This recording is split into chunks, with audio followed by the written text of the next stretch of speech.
अस्सलामुअलैकुम दोस्तों, welcome back to our channel find Urdu. Impervious.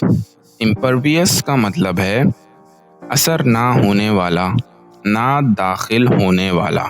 Impervious का मतलब होता है ऐसा जो किसी चीज़ का असर ना ले या जिसमें कुछ दाखिल ना हो सके, जैसे पानी प्रूफ कपड़े या emotional imperviousness. This jacket is impervious to rain. ये जैकेट बारिश का असर नहीं लेती। तो दोस्तों, इम्परवियस का मतलब है किसी भी असर, दर्द या लिक्विड को अपने अंदर ना घुसने देना, यानी महफूज और रेजिस्ट करने वाली चीज़। उम्मीद है अब आपको इम्परवियस का मतलब समझ में आ गया होगा। मिलते हैं नेक्स्ट वीडियो में। शुक्रिया।